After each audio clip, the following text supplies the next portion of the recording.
All right, let's dive in. Today we're talking about the wild story of some materials that were supposed to be the future of electronics, then got completely abandoned for decades, and are now making a huge comeback. You know, for decades, we've all been riding the wave of Moore's Law. It's the reason the phone in your pocket is ridiculously more powerful than a supercomputer that used to fill a room. But here's the thing, we're hitting a wall, a real physical wall.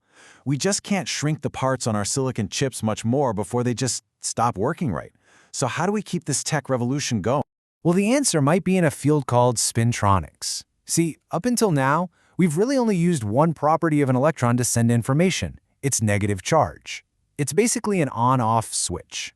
But electrons have this other amazing quality called spin. You can kind of picture it like a tiny built-in magnet that can point either up or down. By using both the charge and the spin, we can suddenly encode way more information with way less energy. We're talking about a massive leap in what our computers can do. But here's the catch. To build this spintronic future, we can't just use the same old materials.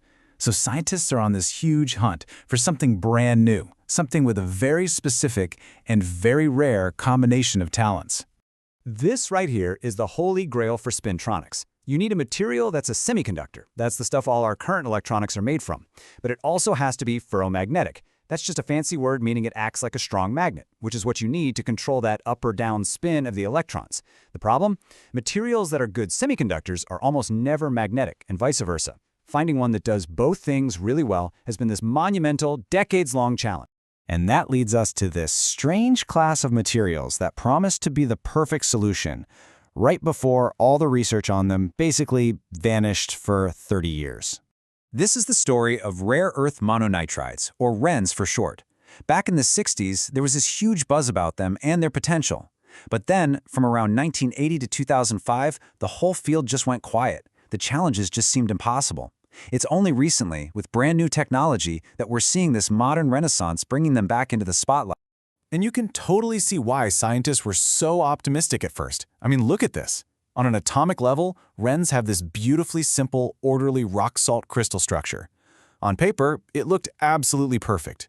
So what went so horribly wrong?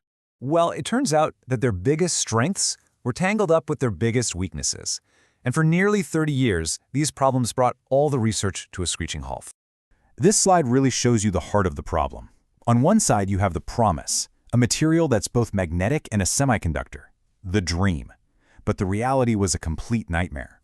First, these things were so reactive they would literally just fall apart in open air. And second, they were just riddled with tiny atomic-level defects, missing nitrogen atoms to be specific, that created what were essentially electrical short circuits, destroying any useful properties they had. On top of all that, there was another massive problem. To grow a high-quality crystal of anything, you need to grow it on top of another crystal that acts as a stable base, or a substrate. Just think about building a house. You have to have a solid, perfectly flat foundation, right? And here's the puzzle scientists were stuck with. This chart shows the lattice mismatch. That's just how well the atoms of the RENs lined up with the atoms of the foundation. That zero line in the middle, that's a perfect match. Now look where all the dots are. They're all over the place. This huge mismatch is like building on shaky, uneven ground. It creates all this stress and defects, and you just end up with a useless material.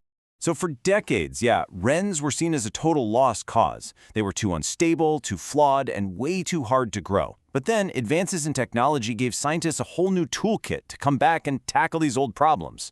So how'd they finally crack the code? It comes down to this really clever four-step process. They start with a decent foundation, a substrate. Then, using a technique called molecular beam epitaxy, which is kind of like a spray paint can for individual atoms, they build the material one atomic layer at a time inside an extreme vacuum. That solves the whole falling apart in air problem. After they grow a perfect, super thin film, they immediately seal it with a protective capping layer. And this elegant process finally overcame those decades-long challenges.